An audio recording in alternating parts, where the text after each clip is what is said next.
Bismillahirrahmanirrahim.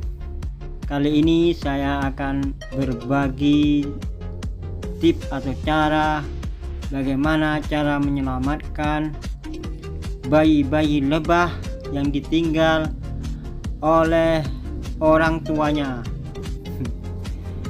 baik mothernya maupun fathernya pergi ya. Kenapa lebah saya ini pergi? Karena barang ini datang tadi malam ya, karena dari gunung ke dataran rendah dan jalannya tidak bagus di gunung ya, banyak lubang. Akhirnya sarang-sarang lebah ini jatuh ke sarangnya sendiri, masih di dalam gitu ya. Sebenarnya pada sarang lebah ini sangat banyak isinya ya, tapi berhubung banyak yang jatuh pada waktu pagi hari, banyak semut yang berdatangan, pasukan semut berdatangan. Karena saya masih belajar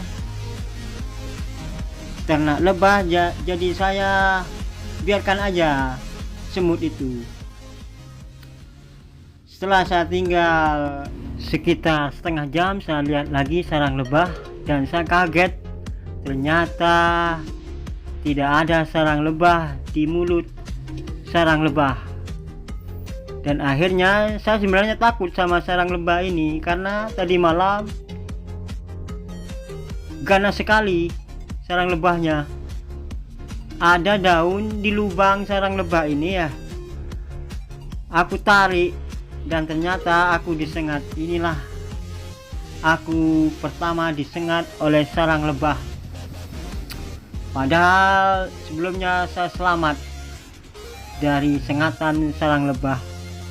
Ya mungkin harus banyak belajar lagi. Kalau sarang lebah liar baru datang, kita tidak boleh berpura-pura bersahabat. Dia takut, akhirnya saya diserang dan tangan saya bengkak yang pertama kalinya. Dan kalau sengatan yang pertama di lebah yang saya kenal, alhamdulillah kebal ya, tidak apa-apa. Dan saya selalu selamat dari sengatan sarang lebah. Lebah menghinggap di wajahku beberapa kali, tapi alhamdulillah wajah saya tidak disengat. Tapi tidak apalah, disengat sarang lebah baru datang. Ini kata temanku, sengatan perkenalan. lumayan lah bengkak. Saya ditertawain sama teman saya. Sekali-sekali disengat kan nggak apa-apa. Dan semoga saya tidak disengat lagi.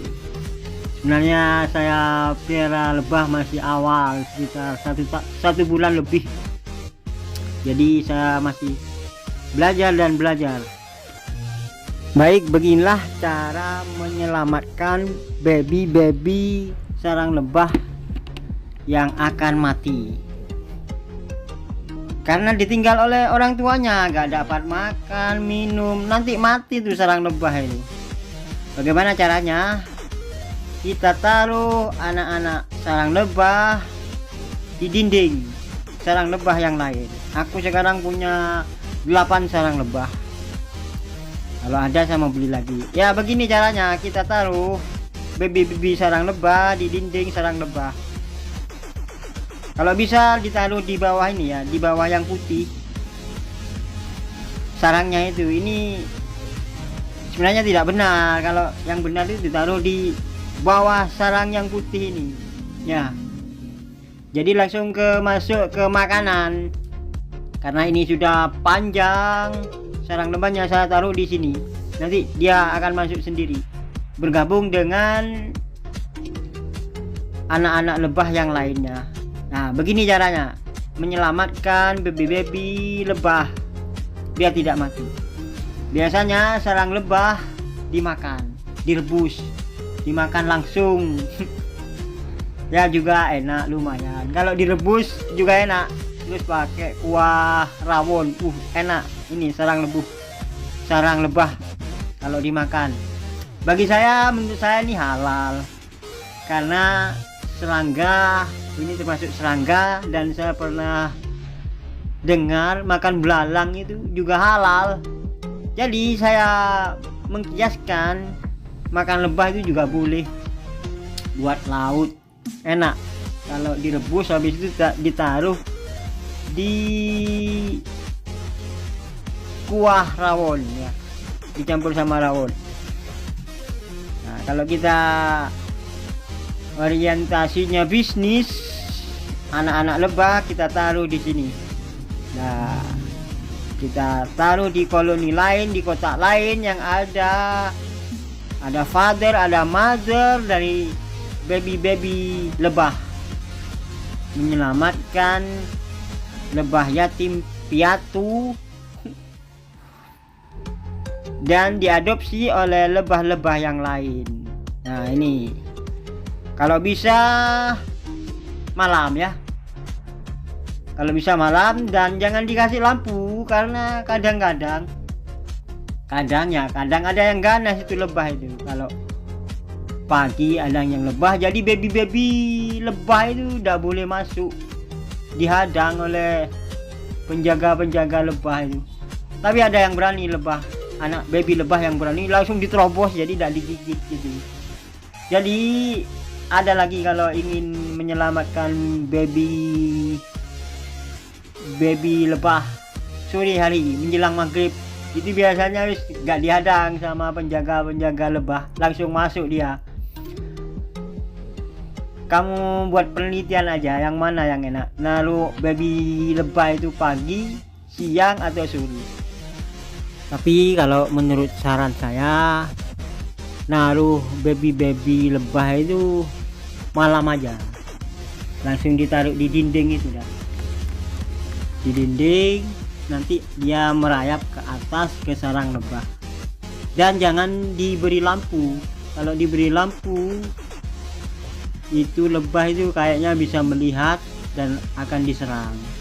Tapi kalau baby lebahnya pemberani, baru keluar dari sarangnya, baru menetas, dia itu biasanya berani, langsung diterobos itu penjaga lebah. Jadi aman. Ada sarang lebah yang penakut, jadi gak berani masuk, dia dihadang, agak lama masuknya, seperti itu.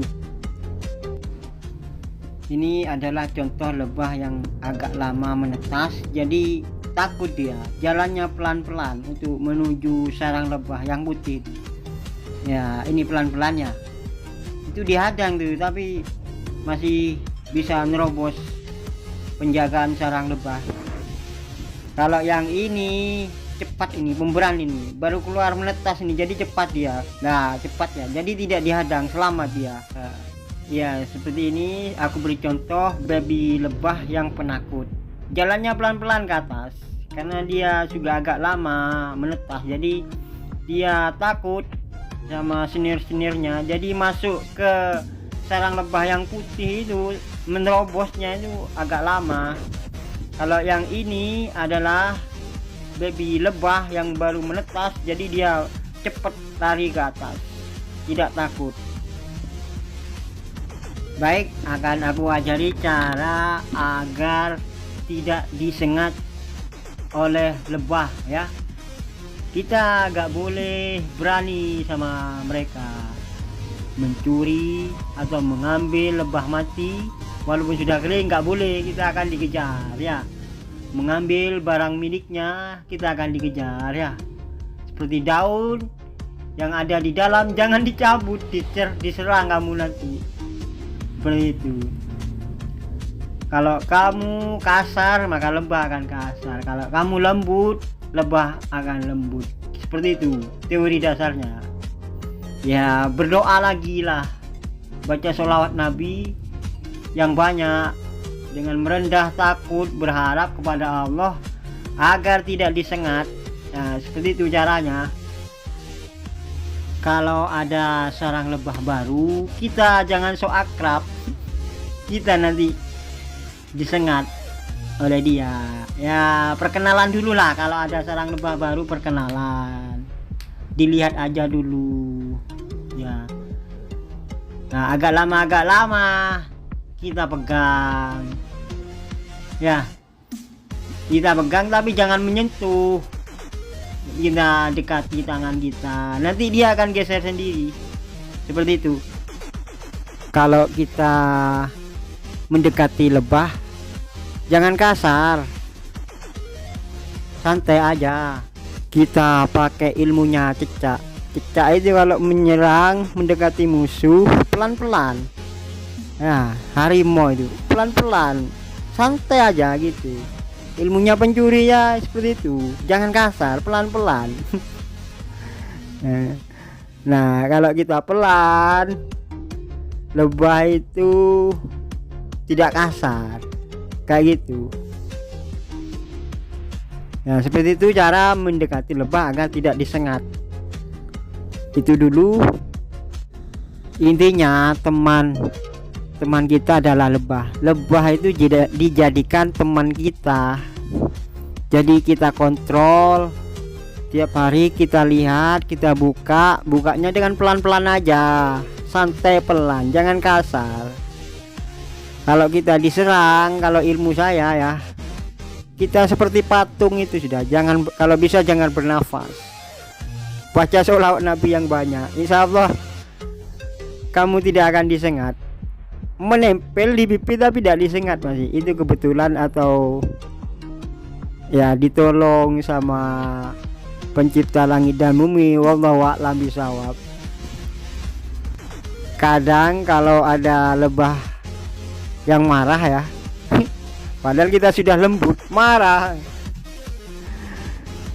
ya, dia itu menyerang ke wajah kita, tapi saya memejamkan mata, tidak bernafas. Entah nggak tahu saya kenapa tidak disengat.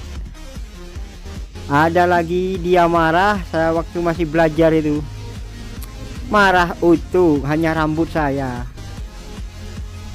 yang mungkin disengat atau diserang 2 kali itu. Di waktu yang berbeda rambut saya diserang 2 kali juga, wajah saya diserang, tapi masih selamat. Seperti itu. Kalau kamu diserang, kalau saya lo ya, tidak tahu kalau ilmu suhu yang lain. Kalau diserang jangan bernafas seperti patung ya, baca sholawat Nabi yang banyak. Itu ilmu dari saya. Setiap guru itu kan nggak sama. Ini ilmu otodidak, saya belajar mengamati, melihat yang ada di YouTube seperti itu. Ini juga ada teori agar tidak disengat lebah. Ini dari teman, katanya, saya nggak pernah praktek. Kita lumuri tangan kita dengan madu, jadi kita tidak akan disengat. Atau wajah kita dilumuri. Saya Pak, kalau yang ini masih belum mempraktekkan. Itu katanya teori, tapi kapan-kapannya mau praktek aja dulu teori yang ini. Ada juga katanya nih, kita nggak boleh pakai parfum baju kita biar tidak disengat. Nah, seperti itu dulu ilmu yang aku berikan, semoga bermanfaat. Jadi kita gak usah takut sama lebah. Seperti hantu itu sudah ya. Hantu, kalau kita takut, hantunya pemberani. Kalau kita pemberani, hantunya ya takut. Lebah kayak gitu juga sepertinya. Ya jangan terlalu kasar lah kalau sama lebah, dianggap temen.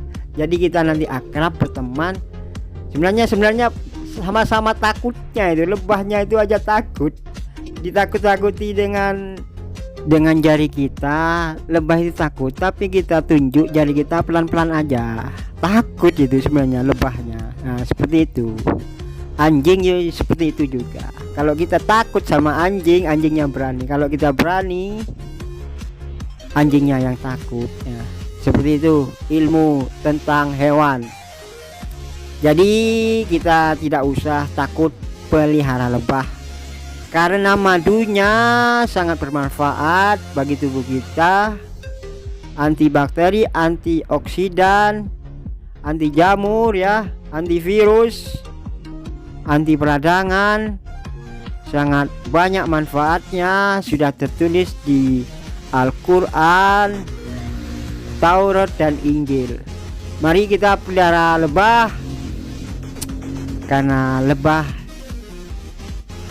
karena madunya sangat bermanfaat bagi kita, harganya sangat mahal, lumayan buat usaha ya, penghasilan. Kalau modal kita kecil dapat hasil kecil, kalau modal kita banyak mestinya hasil madunya juga banyak, seperti itu. Berdoa, berusaha ya, berdoa, berusaha, itu sudah kuncinya. Harus pandai cari uang dengan bekerja, berusaha, ikhtiar. Sekian dulu tutorial, semoga bermanfaat.